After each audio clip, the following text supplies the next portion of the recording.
Welcome to the Eclectic Gamers Podcast. Today is Saturday, August 24th. This is episode 95. I am Tony. I am Dennis. Why is it Saturday? It's Saturday because we're having the birthday party for my daughter tomorrow. Oh. So And she didn't want to star on a podcast? No, we figured that'd be a little too much for her. She's going to be excited enough with all the family coming over and all the everything, all the presents and everything. So. Presents? Wow. I know. We give our kids presents on their birthdays. It's terrible. I know it makes us horrible people. Well, but it's just a different sort of upbringing. It is. But I do understand.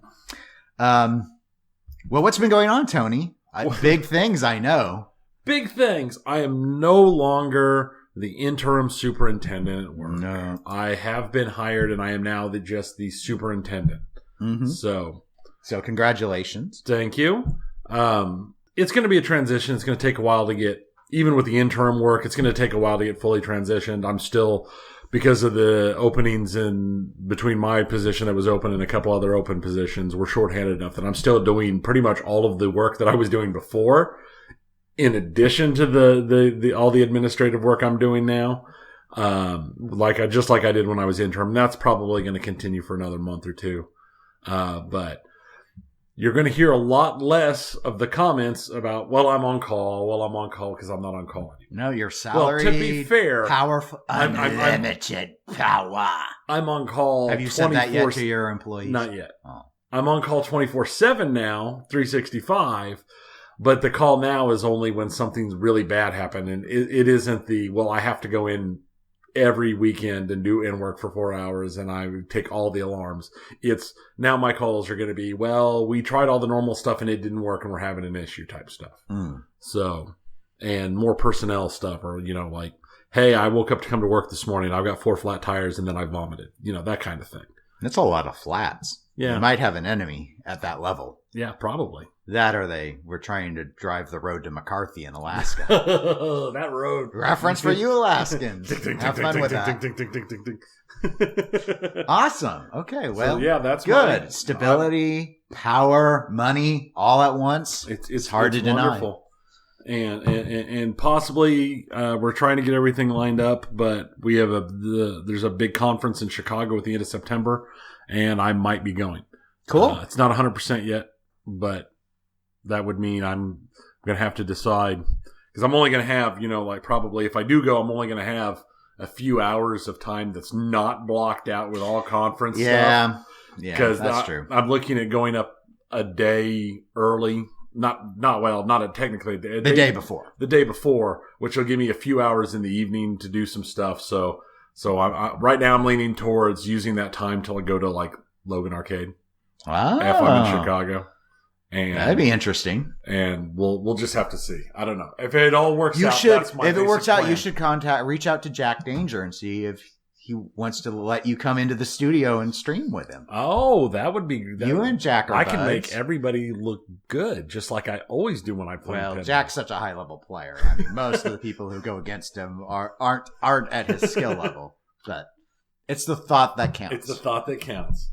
So, yep, that's where I'm leaning right now. How have you been? Busy. I, of course, have been working on some preliminary budget stuff at work, a lot of grant submissions, which I'm not a grant writer by training, but I figure, hey, I've written some pinball articles. I can write grant reports. That's the same thing, basically. I had someone say that they thought my grant reports were better than my predecessor's grant reports, so I didn't go back and read hers and be like, I'm going to do them better. No, mine. I just put in all that passion. You just poured the passion. Yeah, I poured that passion. That passion we showed when we talked about how much we liked Wonka. It's like that, but in writing. Just pour it on. Yeah, it's like I'm like the Mrs. Butterworth of passion. Sticky and sweet, all up in your grill. Wow. So I've been doing Mental work on images. that. Yeah, I know. I'm sorry about that, but not too sorry. I do have a correction from the last episode. I mistakenly said when we were talking about, you might remember, it was our drama episode, which we had a lot of people reach out, at least directly to me, saying that they appreciated the episode, including people that didn't agree with us, but said that they appreciated our take on it. So, nobody reached out to me. Did they not? No. You maybe you're too busy to notice that. No. And when they email the EGP ones, once I'm done with their emails, I just delete them. I don't even mention them. I don't even mention them. That's always hilarious to me because you'll talk about it. I'm like, but when I checked the account the other day, there was nothing there. I don't think it's an obsessive thing because I don't do it on my personal or my work emails, but on the EGP email inbox, I want it to be empty. I just really want it to stay empty. So I feel like I've achieved something when I clean it out. You could create a storage folder. There are some, but as long as the inbox is empty, and usually I don't bother with a storage folder. The shelf life on most of this correspondence is not good, so it's better just to purge it. But my correction is when we were talking about the Tommy at Nitro Pinball and the wife, the assault event and everything. I said that assault event happened before Pentastic. Well, yes, it was before Pentastic because Pentastic was very recent. It was actually just like the day before the Northwest Pinball Show was where that happened, not Pentastic. So I said the wrong event. Other than that, I have done some streaming. I've been trying to stream every Wednesday. That's usually the safest day for me until Overwatch League wrapping up. Like this week, I was able to stream yesterday as well. Yeah, because it's Kit Kat Rivalry Weekend. Yeah, it's Kit Kat Rivalry Weekend. But that's not for a few more hours. And so in the course of this last 2-week stretch, I've actually set new high scores for me on Jurassic Park, Sharky's Shootout, and Jack's to Open. So I was really surprised. And Jurassic Park, I finally got the grand champion. It's always been that default Chad H grand champion. Right. So, and those were all on stream. So, and I have them up on the YouTube if anyone cares to see, what, I think I'm going to start going by Mini Elwin.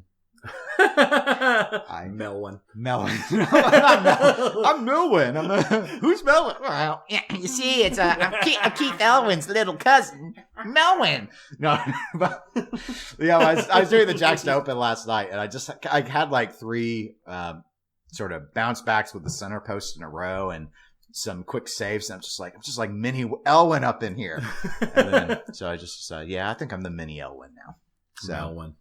But it's okay, so that's and it was when we went to Pizza West last weekend, I didn't get top 3, but I did better than I thought I would, especially as quickly as I went into the loser's bracket. I went 2 and out because after all the joy that I'd had at 403 Club, you're spent. When I rolled into Pizza West, my very first roll was against Kerry Wing. And then, super champion pinball player, and nationally renowned, internationally, because the Canadians like to mention her a lot. Yeah, and then my next round was against Steve, the number 1 player in Kansas. So Steve, yeah, okay. I actually, I'm pretty sure the fates just went man, you did real good 2 weeks ago, so you know what? We're just gonna kick you in the ball bag. Mm-hmm. I think you left while I was playing Steve in loser's bracket because we were on Guardians of the Galaxy, which he put his name in. Well, I did not put my name in it. I did put his name in it when me and him played it also. Oh, so he knew what to do. That's not very fair at all. Yeah. Though I did actually beat him after you left. Did you? Yeah. Went to Firepower, which is a bit of a crapshoot, and he loves 80s games. And then he chose. We were doing a loser could pick position or game, and Getaway. Went to Getaway, and I had one of not my best Getaway game ever, but probably in the top 3. I just hit a lot of stuff that worked out. And that night was the first time that I won the video mode on Getaway. I never have in full speed been able to. I know it's easy, everyone listening, but it's not been easy for me.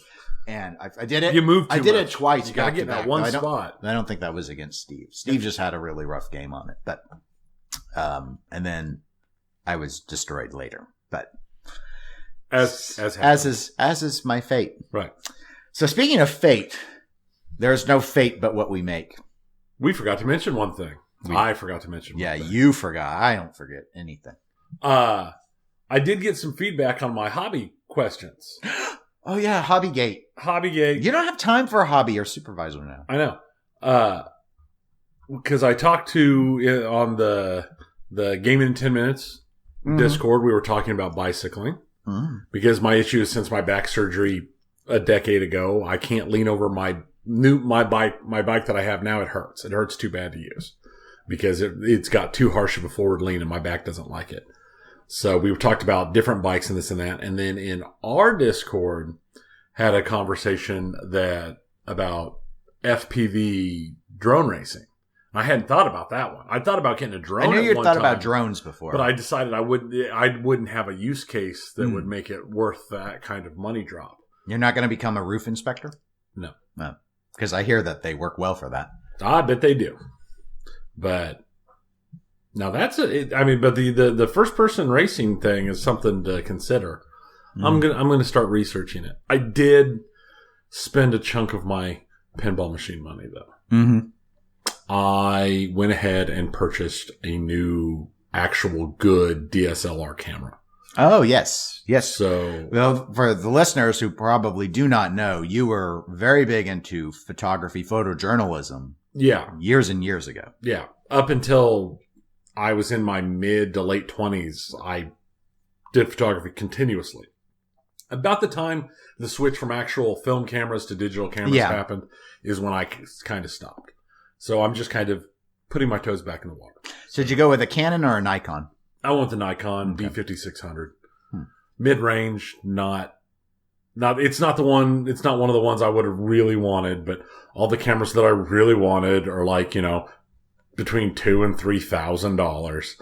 And I'm not willing to dive full on into the water. I'm just going to put my toes back into it. Yeah. So. Well, cool. So my pinball fund has been heavily reduced. Mm-hmm. Well, with your new position, you'll be able to refill it. Eventually. But everything takes time. But hey, now with a camera, you have a hobby you can do outside. Yes, I do. So problem solved. Courtney, the problem is solved. Does she listen? No. Courtney, listen. The problem is solved. She doesn't listen. She doesn't. Will she listen if I ask her to like that? No. Oh, okay. Well, all right. Back to fate. Our fate is to cover pinball, and then we'll cover video games. So we do have a few news items this time. We're not going to be a drama-focused episode, though. Looking at this, are you sure? Look, no. It's different. This is different. No. Just no. Okay. Item 1. Yeah. This is a blast. Is this a high drama item? This is an item with a history of drama? No. How is an item that is directly tied to court cases not episode 95's drama? Title, by the way, will be no. No.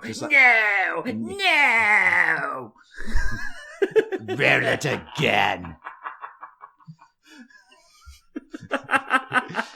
Once more, the Sith will rule pinball. God, we're not going to turn this into just an Emperor Palpatine podcast, are we?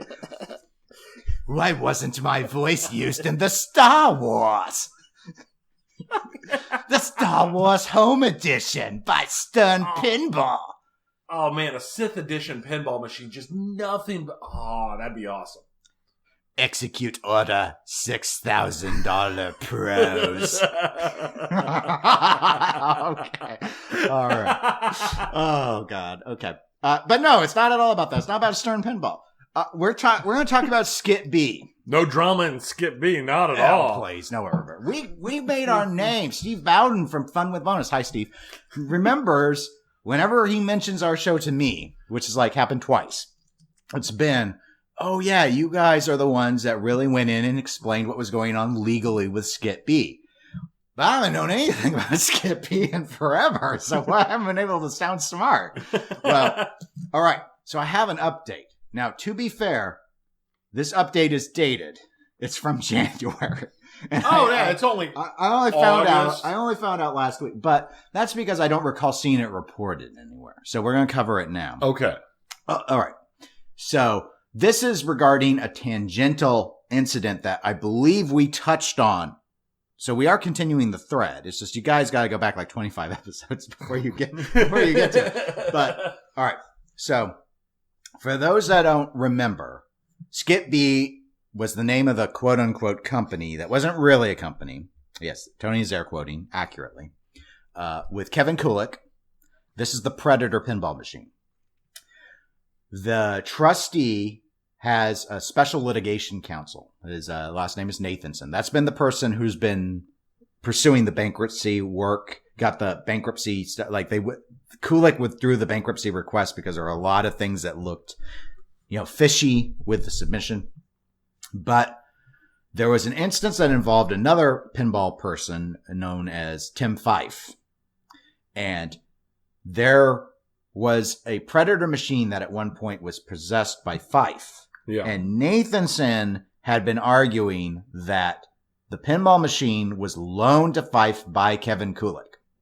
So the way that, and that's what this update is about, because there was a claim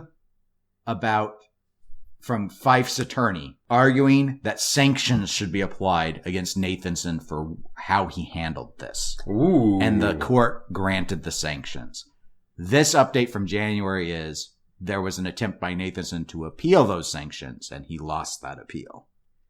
So that might be why I believe Nathanson used to post on Pinside. This might be part of the reason why we don't see that. I don't know that. That's speculation. But my understanding of the events are, and I read this court case, the appeal, that's what happened. I searched for Skit-B and I found information on the appellate decision come up in one of the legal journals online. So what happened was Nathanson had heard from Kevin Kulik that Fife possessed a Predator, and also that sequel game that was going to be kind of like Mythbusters, the Experts of Dangerous game. Right. And that he being Kevin, still owned the games. Like they were loaned to Fife for research purposes. That was what Nathanson said Kulik had claimed. Fife, when he was deposed, I believe, said that he bought those games. And he didn't even buy them from Kevin. He bought them from a third-party person. And so when this moved forward, though, Nathanson tried to claw back those games as assets to be, I assume, liquidated to help fund the creditors that the trustee's trying to protect. But what happened is when he did that, Fife indicated, well, Nathanson didn't produce any evidence that Fife's statement was incorrect. Because Fife's like, I bought these. I didn't buy them from Kevin. I bought these. I own these. Where's your evidence that I don't own these? And apparently Nathanson never would produce said evidence. He just kept saying Kevin said that he loaned them to you. But I guess trusting. Yeah, but I guess I don't know of the transcripts or recordings, they weren't even produced showing that was the case. That's my understanding. I apologize for any errors in my recollection. But so ultimately, Fife, through his attorney, requested sanctions because he says Nathanson's claim was frivolous and you made me spend time and money on my attorney to defend on an obviously frivolous claim where there were plenty of opportunities for him to withdraw from this accusation that I have these loaner games and don't own them, but he would never back down. Right. So there was a series of, I'm not going to go into the series of reasons why, what the grounds for the appeal arguments were, but they essentially all failed. So ultimately the sanctions stood as, there were a lot of opportunities where he either could have produced the evidence to help argue, to make a case that there is a reasonable reason to think that Fife didn't own the games, but that never happened. And because of that, it ultimately was a big waste of time. So anyway, that's it I don't have any news on Kevin. I don't know where Kevin is, but that's my Skit-B update. I don't think that was too dramatic because it was really only about this tangential thing. Which I'm not sure. I want to think maybe I saw Fife doesn't even have these games anymore at this point, that they may have moved on, but I could be wrong on that. But I mean, he even said who he bought them from. And so I simplified this for the listeners because it's just easier that way. It's just easier. And this isn't as exciting as our next topic, Dutch Pinball, but I do have a link in the show notes to the appeal decision. So for those of you that are interested in legal dramas, you can sit there and read it. It's not a particularly long read to get through and see all the appellate reasoning for why the denial of the appeal happens. And it walks you through the history of a lot of these accusations. So if you like to read about Predator, it gets mentioned several times. So speaking about Predators, let's go to Dutch Pinball. Oh yeah, no drama in Dutch Pinball. Look, there's no drama here. Are we? There's no drama here. There's no drama in Dutch Pinball. There's no drama. It might as let's be honest. It might as well just be called Drama Pinball at this point. No one wants that theme. Except you when you created that theme for drama, the drama, or inside the drama machine, or whatever your idea was. The pinball drama. Pinball, the drama. Yeah. The Big Lebowskis that Dutch Pinball at once upon a time had made. The ones that were in the ARA warehouse, they have finally shipped. At least some of them have been shipped out. There is an update from Dutch Pinball. I have a link in the show notes, so anyone who wants to read it. I'm going to go ahead and go through most of it, because I'd like us to kind of discuss that. I think that's the interesting part to really weigh in on, not the shipping side of it. So this is from Barry. In the last update, I informed you on the settlement I've reached with our former manufacturer. And 2 weeks ago, we managed to complete the settlement. This means that the lawsuit is off table and all games and parts that are in their warehouse are now ours and also fully paid for. With this first round of financing, we are now ready to get things set up again to build games. I'm very happy with the trust of CoinTaker and some of my very close friends and family who made this possible. Due to the holiday of 3 weeks at ARA, we had limited access to their warehouse, but fortunately, we managed to get the games out and some parts we need to finish them. Last week, the first games were shipped. The rest of the games are now ready as well and will be shipped this week. I know it's a bittersweet moment, but it's also the start of a new beginning. We can now truly focus on the future. On Monday next week, the holiday will be over, and then we can start with the transport of all the parts. We are already checking the list of parts and taking stock of how many parts we have to build games. Some parts there are for 200 plus games, but some parts were bought lean, and this means we also have to order new parts as we progress. In the next weeks, we will be busy preparing everything for production, arranging our production facility, counting parts, putting all the parts in our inventory system, checking the assembly instructions, sorting out the tools needed, etc. We will start small and will expand over time to build more games. We have a couple of locations in mind where we want to restart our business. Garage. We still have to decide which location is best, and we hope to get this figured out this or next week. Another thing I want to inform you about is something I get a lot of questions about, the license from Universal Pictures. I am happy to report we have extended the license. For now, it is extended until December 31st of 2020. I will keep you informed of how things are progressing the coming weeks. If you have any questions, please let me know. All right. So that's the message from Barry. There are a few pieces here that I want to go in on. Maybe the best way to kind of tackle it is paragraph by paragraph. I think that's a good idea. Okay. So in the first paragraph, he really talks about the thing I think was noteworthy is that he said that all the games and parts in the warehouse are now his and fully paid for. When I heard on Pinball News, Pinball Magazine podcast, where they interviewed Barry, or Jonathan did, he indicated that what he had heard from Barry was that $500,000 generated by selling those 40 Big Lebowskis at $12,500 a pop did not fully satisfy the ARA settlement that they reached. It wasn't the full amount. He says later in this same paragraph that very close friends and family made it possible. So my read on this is to get the rest of the money, to get all of the inventory, he's been given loans or gifts. That would be my guess. That's why I take it. The mention of CoinTaker in there kind of bothers me. Well, my read on that was happy with the trust of CoinTaker was at some point there had to be a willingness to exchange the money and then get the games. And yeah. I know a lot of people assumed that maybe an escrow service was used or something to confirm that once the games were shipped, okay, here's your money, or I would hope so. Or here's a confirmation of the money, you will get it, but you have to release the games first, or maybe not, and maybe it was okay, the money is ready, we're going to go ahead and give it to you because you need to give it to ARA before they'll let you ship them or something. So that might be all that is there. It could be. But there could still have been recourse, like Ara could have had there could have been something stated that if the games don't get shipped, CoinTaker has the legal right to claw back the money or something. I don't know.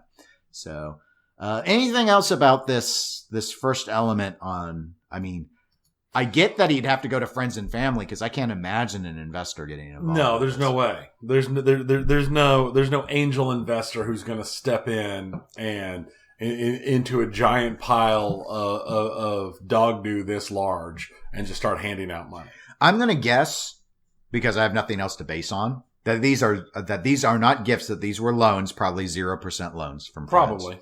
That would be my assumption. Or extra mortgages on people's houses type thing. Mm-hmm. Stuff like that. I feel terrible for those people. Honestly, I feel terrible for those people. I feel terrible for everybody involved here. This entire situation, maybe I'll be proven wrong, but going through this section, let me give you the translation to what I feel like going through this section, especially the end. We can now truly focus on the future. Translation, we can now truly focus on more people and getting more money. Because that's what it is. Well, the model that's been promoted has commonly been referred to as the Ponzi scheme approach. And we've seen it proposed with others, Highway Pinball in particular, with Alien, about the whole, we're going to have to sell X and then we can ship one out to an early achiever. That's the model. That's a crap model. And so most of the rest of this message, the second paragraph is just about the shipping and being bittersweet, whatever. And the third paragraph talks about them looking at the parts. So they do indicate they don't have enough parts to build all of the games that would still be needed. Right. That's just to satisfy the EAs. That's how I read that. Which means they need plus, more money. They could. So maybe they have enough posts or flipper bats. But do they have enough bowling mechs? Isn't that the complicated, weird thing? Right. The bowling mech? Stuff like that. Yeah. And so then the rest of this is all about getting ready. And okay, so he's got the license extended. So this is a set up to build more games. You mentioned the garage in terms of assembly, because he did state that they need to, they're going to start small and expand over time. And they have a couple locations where they want to restart the business. Do you think location means contract manufacturer? I don't think so. Or so. Location means a facility to do it with his friends? I don't think a contract manufacturer will touch him without so much money up front. He can't afford it. I think based off of this phrasing that you're correct. There's no way. Here's an interesting question to me. And this is a little flippant, but why does he not know the location to do his little home build yet? Why? This has been going on for months. Why are these things not? Why has this not been planned already? It's the same question we've had. He was never going to get Ara to build more. So right. What? I don't. He had to have a plan. He had. The only thing I can figure out is that because there's so many parts and he had to find some place to store them, is he's looking for a place that's large enough so it's not just sitting in a storage locker somewhere. Right. Okay. That he's got to find a place, that he's wanting to find a place that's affordable, is big enough to store all the parts, and has enough floor space that they can start hand assembling machines. Okay. Because every single thing about this is that's how it reads, is we're going to start seeing hand assembled machines. Yeah. Checking the assembly instructions made me think that everything about this screams, basically me and my friends are going to try and see if we can't put together enough to get enough sold, to get enough stuff bought, to get enough sold, to keep this company on its feet. It is literally, the Titanic is sinking and they're running around with a coffee cup trying to bail the water out of it. So let's talk about that as a concept, because you clearly don't seem to think that that's a very workable solution. You don't seem to have a lot of faith in the coffee cup. I think I've made my position on Dutch Pinball pretty clear over the course of the but that last, was before you knew that they were going to just build them themselves. They being Barry, and his buddies, or Barry by himself. Yeah, that makes me feel so much better. Okay. Here's the issue. If they're trying to do this, and I don't even know why I'm using that. I don't know who's Dutch and their quote unquote investors. And that's not the people who pre-ordered. You're not investors. You're customers. Know what you are. You're mistreated customers. You're terribly mistreated You should have litigated, and that's on you, too. Yeah. I don't care if it's in Europe. You should have done something well before this. But I love him. I remember that episode. That was much more modern than the Skit-B ones were. It's like, guys, no. That's why, because Ara had a judgment in hand. So now Ara's satisfied. And what assets are left? A pile of posts? Right. A pile of flipper bats? It's like, but let's talk about the self-manufacturing. Okay. Physically putting together a pinball machine when you have all the parts, my understanding, not really all that difficult. When people say pinball is hard, they don't mean that part.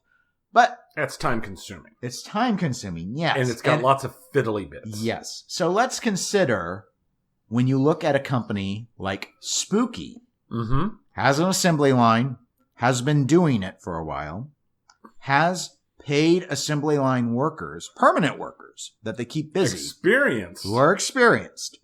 What is their output? 10 games a week? I think it's around 10 to 12. Okay. They basically, at full capacity, can do about 500 units a year. That is an efficient, probably the most efficient boutique operation that we know of in pinball. Right. So these guys have 15 months of a license. They could probably get it extended again if they're selling, I suppose. I'm amazed it was extended in the first place. How are they going to output? I think it's going to be more like, who was it? Team Pinball and Mafia, where, that's kind of like it's not going to be like Spooky. No. It's not going to be like Spooky. So what are they going to do? They're going to just do them one by one, and CoinTaker's going to keep chucking them up there on the website for 12.5. For 12.5. How long? This can work for the short term. I actually think they would be able to build them and sell them in really, really slow batches. Oh, yeah. Yeah. And, okay, but how long are these friends and family gonna, assuming that how long is the assembly line going to work if it's unpaid? Not long, unless it's just Barry. And how long is he going to work without a salary? I don't think he will at all.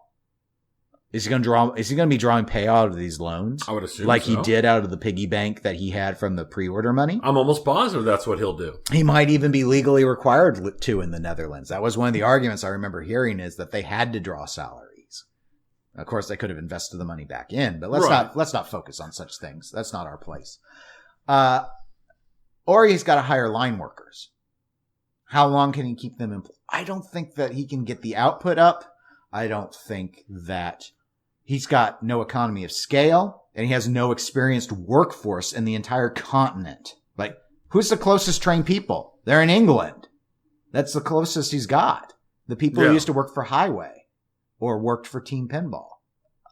No, he does not have an option there. He's not going to be able to entice them away with his non-money. So come on, it's a really good idea, and I really like this idea. So please come work for me for free. So here's the thing. Let's say it's 12.5. It's not going to be 12.5 of profit every single time, because he doesn't even have enough parts. So how many of these does he have to move before he can satisfy one early achiever? 3? 4? More? I would assume probably. I can't get much higher in my voice. Honestly, here's the thing. If he could put together, I don't think he can move enough to start satisfying early achievers, depending upon how he's going to pay back those loans and pay for workers and stuff. At 12.5, I don't know that he can pull back enough to make it worthwhile. You figured, if it's just him assembling machines, what do you think? 3 a month? Oh, if he was alone, I guess. Yeah, I suppose so. I was never entirely clear if J-Pop, when he was with American Pinball, had to do the entire builds himself. I thought he had. I don't know how long it took him. And he built what? Like 20. Right. But we don't have a time frame on it. No, we don't. But yeah, I don't know. here's the thing, and I know I don't even have to go look. I know there are people who are so enraptured over the moon about this happening. They're so happy that everything is going great and everything's back on, and this is the greatest news that's ever happened on Pinside and places, that this is so good, and this is proof that God is in his heaven and all is right with the world. And it's sad. It's just sad. Yeah, I mean, there are other factors that come up in my mind as well with a strategy, especially a slow burn strategy like this. Let's say you can keep getting on wait lists and at some point, people are going to quit wanting this old game for 12.5. Mm-hmm. At some point, it's not going to be about, we think this company is going to fail, and we speculated and bought games at 12.5 and then tried to flip them for $30,000 on eBay, which is what we've seen happen so far. Right. It will reach a point where it's like, okay, maybe the early achievers never get their games. I don't think they will. And he'll just keep selling games at 12.5 to fund himself. I don't think at some stage it's not worth 12.5 anymore to anyone, because for 12.5 you can get just about anything new. Yeah. I mean, way better. Better game basically. So no, there is no, I honestly do not think any of their early adopters or whatever their special name they played for themselves ever get made whole. No. That's I don't why, think any of them. Even though it would have been better before the ARA decision, my non-legal, I'm not a lawyer, not my legal opinion, but my suggestion would be to seek counsel and consider forcing some sort of recompensation if you've already bought your game and you still don't have it, while he still has assets. Yeah. This company now has assets. They got bailed out by friends and family. So there are resources there. Maybe it's all in parts and stock, but maybe there's still, because he still needs other parts, there may be some cash. So I would want to litigate and try and get pennies on the dollar and just accept that you cannot win. There's no winning here. No, it's pennies on the dollar would be a victory. It's an unfortunate victory. It's a Pyrrhic victory, but it is still a victory. At this point, their only realistic option to get anything is simply to break him. That literally the best they can hope for is revenge at this point. That's a good point. I don't think that it's like a nice way to say it. No, well, but I think realistically, destroying what is left of this company is the best that those early investor people. I do agree in the sense that I'm concerned that Barry still seems to think that he deserves to be in business. Does he? That bothers. No, he does not. I'm willing to say that. No. Does he really think that? Or is that what the spin to keep people dumping money into him requires? I guess we'll see if any games get built. Or this gets drawn out with, well, we're still, in 2 weeks we'll hear, well, we're still trying to find a location. Oh, well, we're still trying to order certain parts. In theory, does he not have enough parts to build at least a few of every, do that? I don't know if he has zero of any part. Right. So, in my mind, you best see another Big Lebowski built within a month. At best. Otherwise, I would seriously question whether or not he has any intention to do any of it. Otherwise, all that happened was he got a bailout. He didn't know ARA anything anymore. I mean, he could always just try and sell the parts for people who want to repair their existing Big Lebowskis and then use that money to change his name and pay himself move to a non-extradition country. Yeah, so anyway, that's somewhere why with no legal ties. I think you just need to formally eliminate the company. I personally think that he does believe that he still has a company, and I don't think it's healthy. I think he's already proven that he can't run a business and thus does not deserve to. Oh, I'm sure he is delusional enough to believe that there is still an option forward for him to become some giant pinball manufacturer. I mean, they're still talking about moving on to a new title. I mean, this is just like ridiculous. At some point, it would just, even if you still wanted to build pinball machines, it would be better to end this and start a new company. Right. Like what we thought Pinball Brothers was going to do in the wake of Highway. That would make more sense than this approach. I mean, this is full on. Why hasn't someone stepped up and told the Emperor that he's naked? Mm. Yeah. I can't believe that anybody gave him money to try and continue He's got a lot of friends who still believe in him. Wow. You just got to sink to reading Pinside, Tony, and you'll see it. There are still, it's a lot fewer than it used to be, but there are a lot who still believe in him. That brings up the question. Are there early adopters who are spending more money to prop him up? Maybe. I don't know if any of the investors are early adopters that have not yet received a game, but I know there were early adopters that if they had been given right of first refusal to pay $12.5 on top of their $8.5, they'd have done it. Why? So that they could at least have a game and then they feel like they won.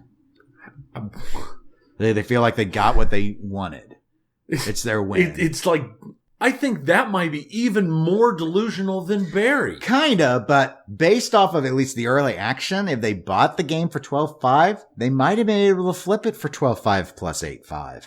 And maybe broke even. Maybe. You hope to maybe. I mean, I wouldn't do it because I don't. To be fair, I'm not speculating. Neither of us would have pre-ordered. I barely can bring myself to pre-order a video game at this point. Yeah, I can't imagine pre-ordering a We're not the machine. We're not the right people to really postulate on high dollar collector philosophies and stuff. It's just. I don't know. And it was a different time back then. Well, but they're still there. Yeah, well, yeah, but now they're in. It's like they threw in thousands of dollars. What's a few thousand more, as the argument goes from people who have a few thousand more to throw. I mean, you hear it all the time in all sorts of things in pinball. What's another? You already paid $8,000. Why not buy a $500 topper? Yeah. Why not buy $400 worth of color DMD and $250 Invisiglass? And next thing you know, you're up to a System 11 in parts in bling. And to me, it's like, no, that's another game. So why not enjoy another game? But just like there are people that they can't bear to see rippling in their clear coats, and there are other people that will play anything that's playable, player's grade, and they don't care. Which is an excellent transition to clear coat issues. Apparently this is a thing now. I've been ignoring this thread on Pinside, and I finally went and started reading it a couple days ago. I thought you said there was no drama. This is not drama. This is clear coat. Man. Okay. This is clear coat. Let's see. This is clear coat. Because we don't care about I'm going to have to look up the web dictionary for drama here. No. So here's the thing. Here's what's going on, Tony. It's you'll like it from a science standpoint. Because you're really into chemistry and science. So there have been a lot of complaints, particularly around Jersey Jack Pinball games, specifically the Pirates of the Caribbean game and the Willy Wonka game that's on the line now, with issues about the clear coat. It seems to come in two major forms. One is people are looking and are very concerned about what they refer to as rippling, where often around where posts are mounted, you can actually see the clear pushed up like a balloon. When you push on one end and the balloon bulges a little. Yeah. So you see a little ripple in the clear around posts. And also that sometimes where that rippling happens around posts again, chunks coming off, art coming off with it, which kind of reminds me of an issue that came up with a number of the total nuclear annihilations, which I've spoken on before because I have a very late run TNA. Right. And you can tell eventually people figured out that the ones that were at risk and the ones that weren't, the big difference was on the later runs, they quit printing art where those posts were. This is bare wood. Yeah. And that apparently alleviated the problem. This is reported on some Stern play fields as well. I know Beatles has been cited. So it's not even it's not, say, Jurassic Park. Maybe some Jurassic Parks were impacted. I want to think Iron Maidens have been listed as impacted, Guardians of the Galaxy. But most of the concern has been about, Jersey Jack. There's a suspicion that it's an issue with the playfield supplier, which Mirko is the supplier for, I believe, all of the JJP playfields. And there's a lot of talk about that it may have to do with the clear coat formulation, that this isn't a solvent-based clear coat. It's a water-based clear. They're less toxic. But the curing process is different. The mixing process is probably different. So maybe that's not working out. Here's why this could be drama. This is just science.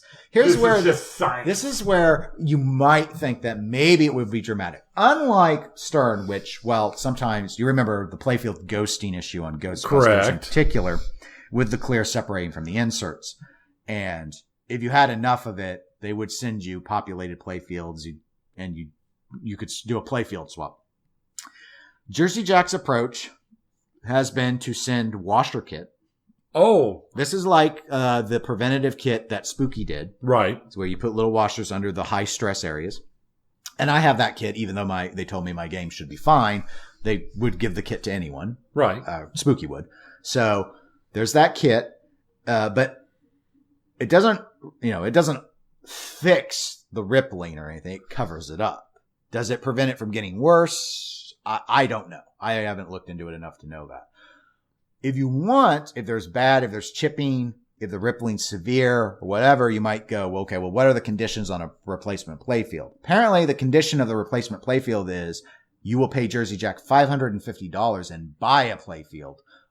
Oh, but it's unpopulated, which means that you'd have to move all of the mechanisms on the top over and all of the stuff underneath over. It's not plug and play like the Stern ones are. You'd have to actually repopulate the entire playfield. You'd have to assemble the playfield. That's what an unpopulated playfield is. So unassembled. It's got the inserts in it. That's it. So basically, you'd get to go and take your $10,000 machine and pretend that you're Dutch Pinball in your basement as opposed to his basement to rebuild your own machine. Yeah, kind of. So how's the drama blow up on this one been? Or have people been not having an issue with it? Because the Stern stuff was to the point, I recall, of people calling for boycotts of Stern. It's because, it's my suspicion, because as you know, people are very loyal to JJP. Fanboyish. That's a case, true. There has been a reluctance to call for boycotts, but given the amounts of money being spent, there have been people that have reported that have even canceled their CE orders because the CEs haven't come out yet. Right. And so there have been people that have been pulling back on CEs yet. And we'll talk on that as our final segment. But yes, people have been complaining. People have been contacting distributors. The other issue here is it was never entirely clear what percentage of the playfields with Stern were ghosting. And there's a lot of belief that Stern uses multiple playfield manufacturers, and the problem may have been specific to one of them. Right. The problems coming up with the JJP games on Pirates and Wonka are widespread. It's not all of them, but it's widespread. A lot of people have been reporting, so it's a very high volume. So yeah, there have been people saying that they're not going to buy, but I've also seen people say that they're really worried about it. And so I guess what they have to do, what they've said they guess they have to do is they'll just order $550 playfield to keep as a backup. People who have gotten the replacements, though, here's the thing, who bought replacements have reported that they can push their fingernail on the playfield and ripple the clear. On the replacement fields? Yeah. That they paid $550 for. Yes. So that they're not cured. And some have said, I think with Pirates cases, have set playfields aside, not mounted anything, so no stress on them. Check the clear. It's not getting hard. Which to me would suggest that something in the process was messed up. Right. It's not a question that you need more time. Or if it is, it must need a lot more time. I don't know. I don't know the science of clear coat. So. Right. I don't know. I mean, regardless, they're not ready to go is the thing. And maybe they'll never be ready. Like if there's not enough hardener in it and the clear will never get hard, it'll always ripple. would be my thought. Right, and I don't. And I mean, I'm not. I know there are some things out there that to cure correctly, they require extended periods of times in like UV in high UV environments. Yes, stuff and like my that. understanding is the water-based clears tend to require a lot of UV to help cure them properly. But that also thickness makes a big difference. And that if you have a thick layer of clear, a clear coat that might on the can say that it's dry within 48 hours and you should be able to do things on the surface within a week, could take months if you put a lot on. That was one of the things that a lot of people felt was when they were always talking about a lot of dimpling on stern games. Right. Like that orange peel look you get a lot. A lot of people I know have indicated that they believe that is because the clear is thicker now. That's what the dimpling is the clear. And they used to use a lot thinner clear. And then you didn't have that problem. But there's been a desire to put more clear on because then the art's, you'd have to scratch through more clear before you could damage the art. Right. So see the rub there. I mean, orange peely dimpling is aesthetically displeasing, doesn't chip away. I don't think it's any more vulnerable. Right. My Star Trek pretty quickly looked like the moon with its clear. But yeah, this is, I don't know. It's just one of those things. It's Stern had their issue and there were continuous calls to boycott and talks about how Stern had fallen and how terrible Stern was. And then JJP has issues that sound like they're even worse than Stern ever had. And it's like, it's okay, guys. It's okay. Well, there are a number Jack of people that are still loves mad. us. And there's some people that don't blame Jack, and they think Jack doesn't have control of the company anymore. And the investors are putting their foot down and saying, it is not good business sense to keep giving away playfields. We can't do it. Maybe they're not in the financial position to do it. Right. Entirely possible. And it's entirely possible that they just know their audience well enough to know that they can do anything they well want, and their audience is still going to be there. Yeah, it's an interesting point. And I mean, the one of the issues I think that's noteworthy is, I mean, you think about it, where Wonka, as we've noted, fun game. Oh, it's a great game. From JJP's perspective, probably one of their better themes. Probably one of their better hit games since Wizard of Oz. Yeah. And, I mean, so you've got this issue complicating things. And then, wasn't it just their luck that then Stern just had to go and release Jurassic Park, which is and the reviews more popular insane. in like every single way. So the reviews on Jurassic Park I've been seeing are nuts. So I have wondered for those that aren't the fanboys, but were interested in Wonka because it was pretty, sparkly, and a good shooter, and then they see Elwyn's game come out and it's cheaper and its reviews are better. If people have been canceling, it's entirely possible. And let's go ahead and transition from the clear to our last news topic, which is also on JJP, and it's regarding the Wonka Collector's Edition. We still haven't seen it. I have a thought on that. But what's your thought? All I was going to say is it's been how long has it been since the announcement of Wonka? Like 5 months? And the game's first hit just right at the end of June. Yeah. We're getting shipped out. So I'm like, I don't know. By now on a Stern cycle, we'd be in the premiums, which is the last of the, they do Pro, LE, Premium. Right. And here we are. And it's not that I would never buy a CE. So it's not that I'm in on a CE or that concerned about when they ship them. They haven't even shown what's the difference, what you get with the collector's edition. Because this is the real LE for them. Their LE is limited to 5,000. That's a meaningless number. Right. This is the one for the true exclusivity. And there were indications that the playfield was going to look different artistically, but we haven't seen that. No, I think that's what it is. I think the entire thing with the CD is the CE. I think it's going to have an entirely different art package and they can't get it approved. Really? You think like changing the cabinet and stuff as well? Or I think so. I think they need to. I think they need to do something other than just copy and paste Wonka from the 40th edition anniversary edition DVD all over the dang thing. Well, but that worked for the LEs and the SEs. I'm sure it worked for the LEs and the SEs, and you know what? They look like crap. Some people love the art. I understand. Some people can love anything. Obviously, some people still love Dutch Pinball enough to give them money, even though it's just ripping Yeah, holes in their guns. I guess that's true. But it doesn't matter. The standard looks terrible. It shoots wonderfully. It is a fun game to play. I really enjoyed playing it. And like I said in our last episode, once I get enough plays under it to really get a feel, it would not surprise me if it becomes my favorite JJP game. But that doesn't change the fact that the art's terrible. The art and the art on their LE premium version, it's not much different. Isn't much different. There's some differences on the cabinet art and this and that, but it doesn't matter because Wonka everywhere is the exact same picture of Wonka.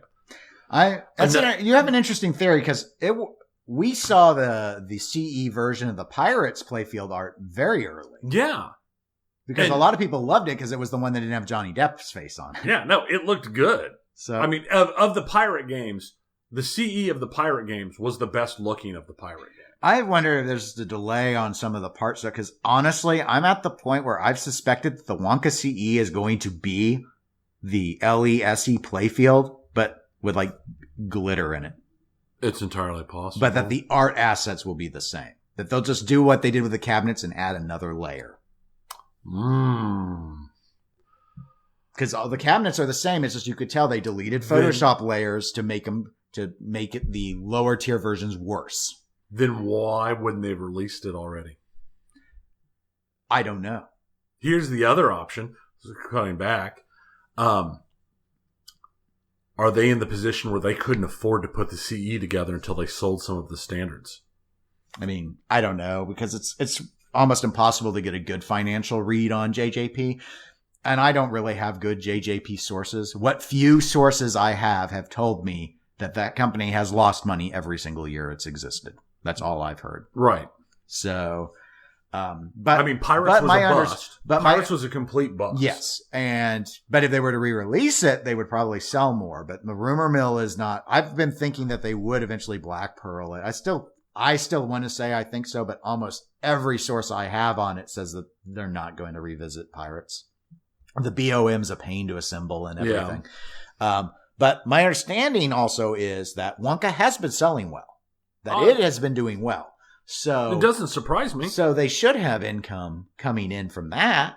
Yeah. I'm sure that it was very clear that they had to pull the plug on Pirates far earlier than they had anticipated.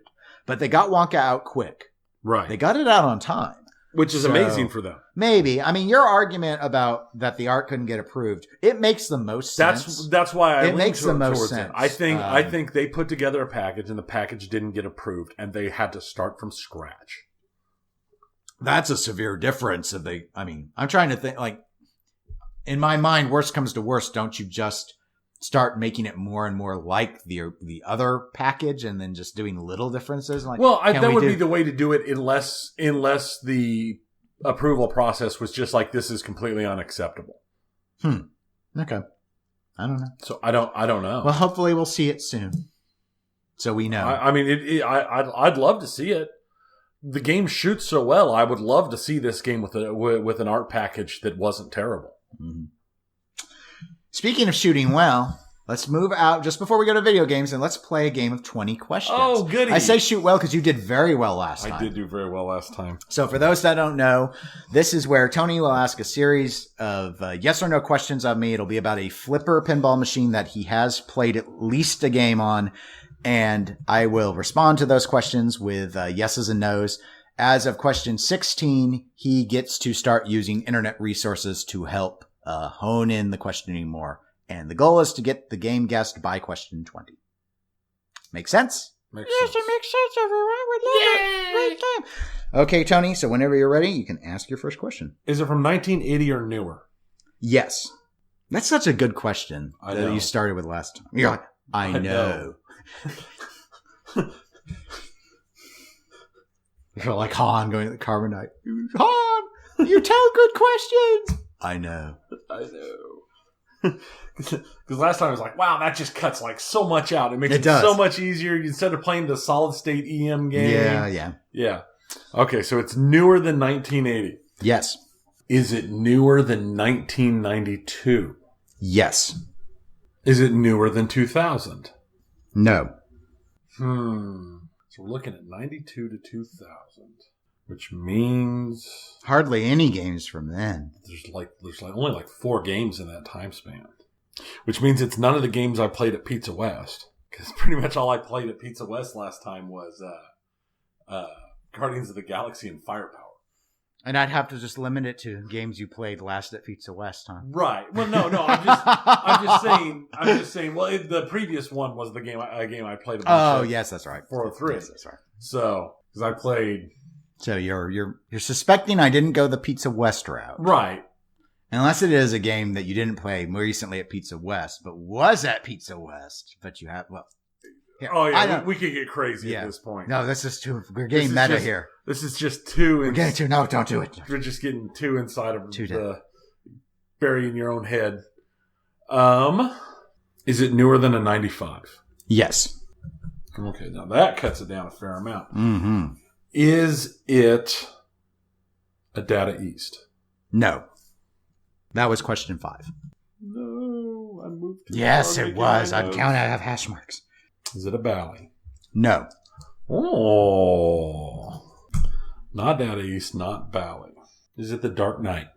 No. I'm not sure what year that came out. It might have been after 2000. It would have had to have been, actually, now that I think about it. Yeah, You're right. I'm sure it would be. But I don't know what year. Yeah, I don't know. I don't really know. See, I need to start. Instead of just going with what it grabs into my head, I need to start thinking more about this. You just because right after I asked it, it's like I know. Wait a minute, that was way newer than. They're just sometimes you're just used to Batman being the right answer to things. Batman's just the right answer. How would I solve this? Batman. I just do Batman. Yeah, I'm Batman. Batman doesn't. Swear to me. Know what year I came out. Where are the drugs at?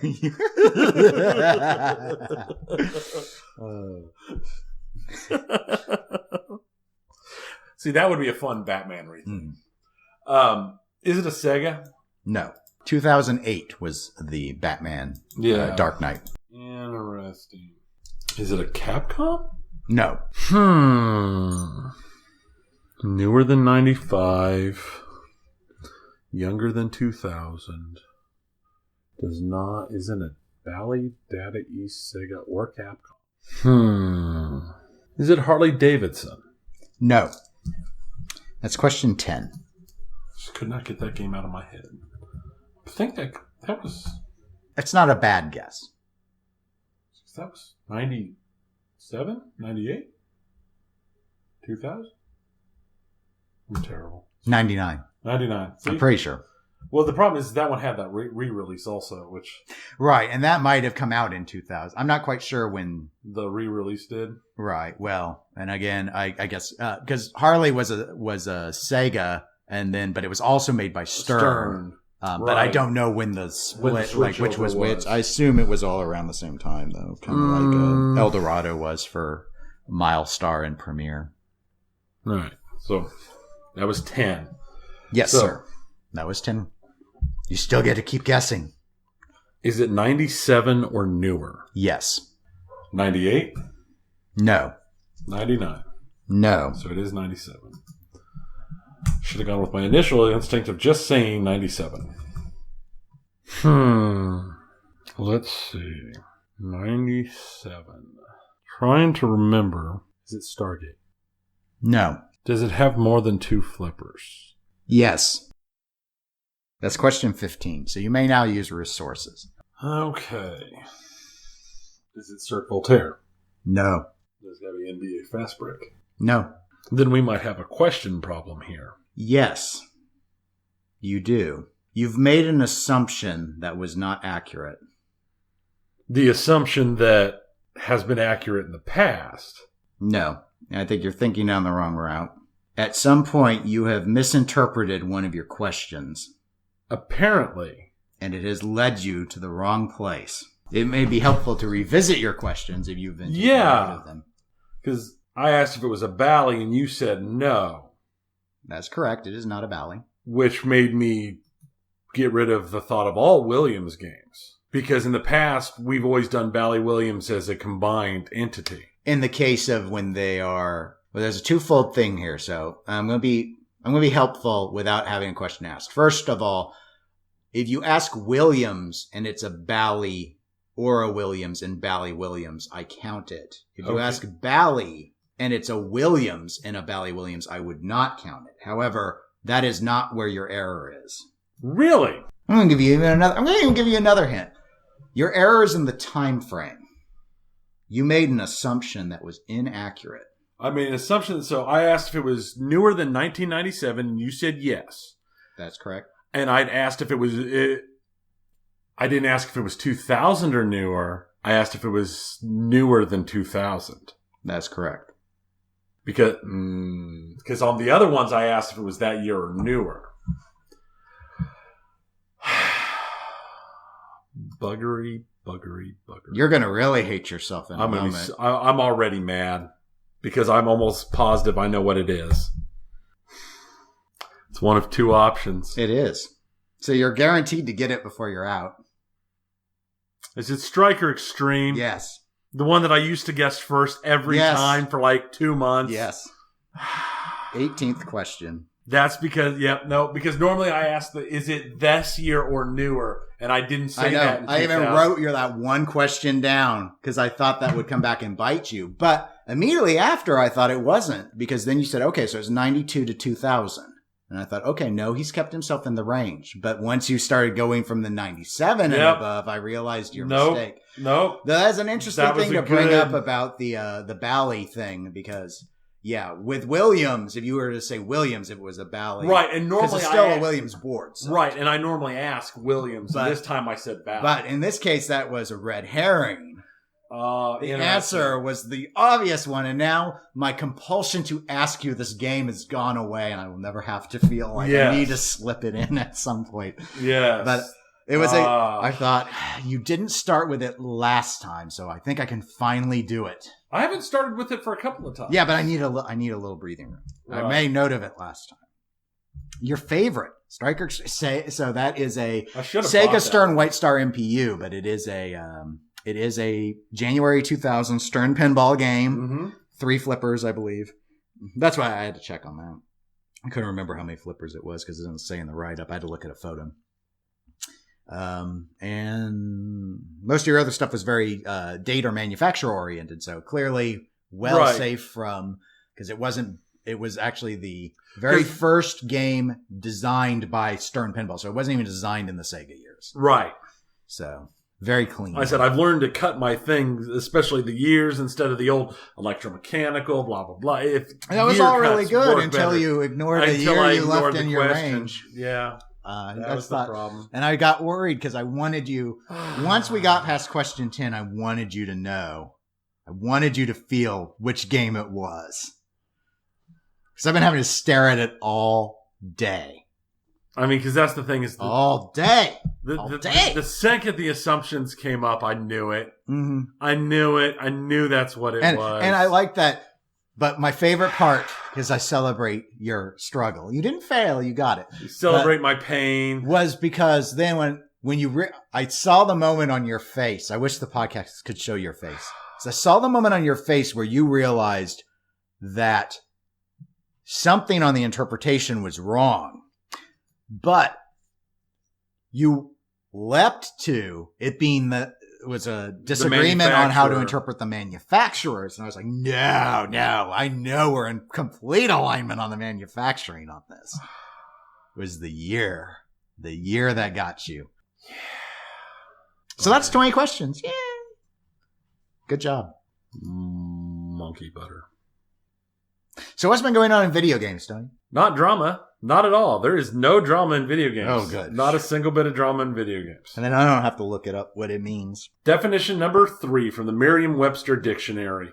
A state, situation, or series of events involving interesting or intense conflict of forces.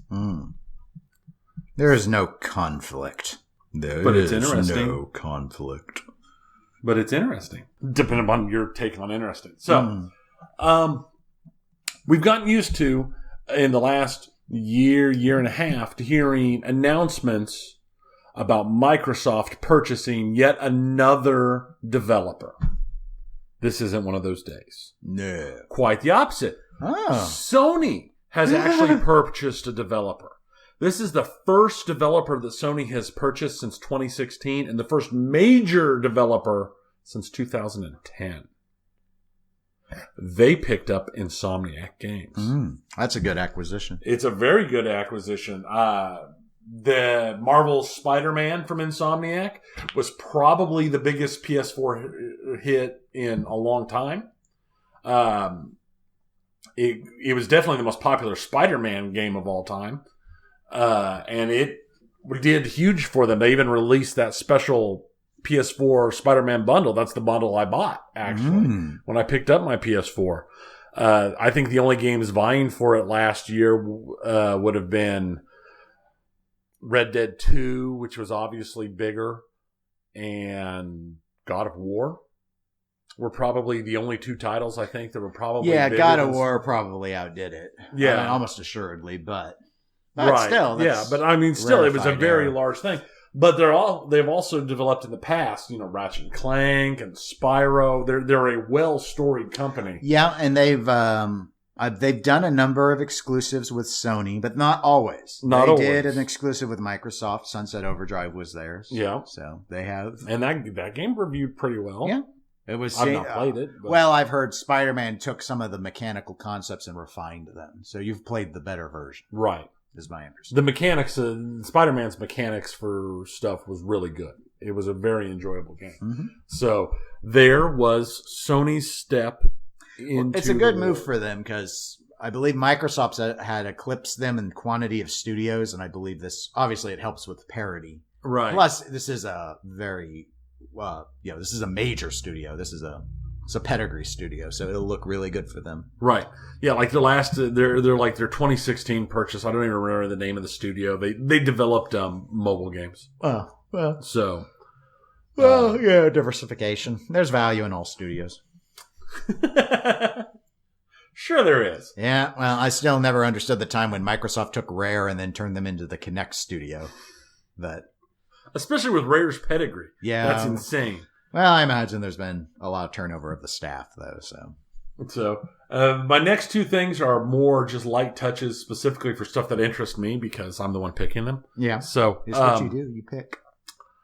Bandai Namco is creating a fighting game based upon the One Punch Man anime and manga series. And for those people who don't know this, One Punch Man is basically a deconstruction of the kind of hero anime manga genre because the main character Saitama is a superhero who's pretty much invincible and he defeats everything with one punch and he's pretty much utterly bored because of it. So of course the best thing for them to do is to create a fighting game based around a character who's so OP that he beats everybody in a single punch. What's interesting to me about it is the mechanic they decided to go with. This game has, like, for multiplayer mechanic, it goes with the kind of Street Fighter versus Marvel triple hero beatdown style is how the multiplayer goes. Right. But for the single player game, what you're actually doing is you play as one of the other heroes in the superhero league conglomeration thing. And your whole purpose is to survive until Saitama shows up. And they will show you clips in the trailer they showed. And it shows it's a spinning down timer showing Saitama running, trying to get to you as you just try and fight and survive against something that's just utterly annihilating you. And then when Saitama shows up, it's like, okay, you can rest now, blah, blah, blah, blah. And you get to see the big bad who's just destroyed you go insane on him. And his health bar doesn't move. And then he punches it one time and it vaporizes. Because that's the gimmick. Okay. So that's very different. Does that mean... I don't know. I'm curious about its execution because it sounds like if you can't beat it yourself, fighting almost is pointless and it becomes a blocking game. That's what it is. Because from the actual descriptions of it, perfectly executed blocks and counters reduce the timer so he gets there faster. Oh. But most people, in my experience, don't like to block a lot in fighting games. That's for high-level fighting game players. then they're going That's like racing games and telling people where the brake is. It's like, but why? Why? We're racing. Why would I hit don't the even brake? need that button. Why? Yeah, that's what the wall is for. I'm curious because if this is seen as it's going to be such a buried, important part of this game, if this is going to lead to the multiplayer section of this game just having a naturally higher level of that kind of play. Maybe. I don't know. We'll see. We'll see when this drops if this game gets popular enough to have the multiplayer version part of it bounce up into being on an Evo stage. I think everything ends up on one of the Evo stages. Yeah. But I wonder if it can be interesting enough to bounce up onto a main stage. Maybe. Now that they're not giving various versions of Smash. Multiple. Yeah. Yeah. They solved that this year and only gave the new game a spot, I believe. Which is good. It was. Because Smash didn't deserve 2 places. Smash doesn't deserve 2 places on main stage. I personally don't think Smash deserves 1 spot on main stage. But Smash definitely doesn't deserve 2 places on main stage. There was also a cinematic trailer released for the sequel to Kerbal Space Program. I've heard of Kerbal. So Kerbal Space Program 2 is going to be coming out. The current target date is the end of March of 2020, which, let's be realistic with how times get pushed on video games anymore, means probably sometime in 2020. Okay. Now, what's interesting is the studio that developed Kerbal Space Program is not the studio developing Kerbal Space Program 2. But several members of their staff have been sent over there to work as consultants. And they are actively working with the new development team to assist in the creation of it. All right. Their main goal is the creation team for KSP is going to continue just maintaining and updating KSP while they're assisting on Kerbal 2. So we'll see how that goes. I know it's a game I've sunk a fair amount of hours into. Not lately, but when it was one of the few early access games I picked up and that I actually played a lot of. And because I picked it up even before it was on Steam, I picked it up and played a lot of it. And I'm just no good at orbital mechanics, apparently. When will it be exclusive to the Epic Game Store, do you think? Never. Oh, okay. Never. They're not. They've said they're not doing an exclusivity deal. So I'm assuming not at all. They just need more money thrown at them. If only there was slightly more money. And then now to the completely non-drama finish for video games. No drama at all. Ninja Blevins left Twitch for Microsoft's Mixer. He was one of the largest Twitch streamers. I don't think he was the largest, but he was definitely in the top 10 for sure. He was definitely the largest Fortnite streamer. And apparently Microsoft offered him enough money for him to jump ship. Wow. Twitch took it really well. As they should. Because they've got plenty of other huge streamers. Right, exactly. So let me guess, they just promoted Tim the Tap Man? Or... Yeah. Well, that's the thing, is they used Ninja's channel to run promotions. Instead of leaving it as showing as offline and just down like they do normally when somebody's not streaming, even if they leave the platform, if they don't delete it, the channel's still there. They just don't have new content. It's just kind of defunct. Instead of doing that, they instead used it to his channel to promote other channels and show other people streaming or, porn. Because they used it to show porn at one point. That's an unusual choice. I thought Twitch community guidelines even said that male streamers couldn't stream with shirts off. That it was that stringent. It is that stringent, but apparently it took them hours and hours and hours to respond to the fact that there was literal hardcore porn being shown on Ninja's channel. Now, the porn issue is an issue that Twitch has overall. Because if you scroll far enough down in pretty much any gaming category, towards the bottom, when you start getting down to some of the lower seen places, you'll start seeing people just straight up streaming Pornhub. And that for some reason doesn't get banned until sometimes up to a day or 2 days even of it going, where high level popular, streamers that get enough views. And the thing is there's been some of these porn streams that have not been banned, and they've had 15,000 people watching them. Wow. And they're still not banned for hours. But they'll ban a male streamer for taking their shirt off, or they'll ban, there was recently a Korean streamer who got banned for 2 days because they were doing a dancing thing and they weren't wearing enough clothes, apparently. But straight up porn's cool. Wow. Well, that's interesting.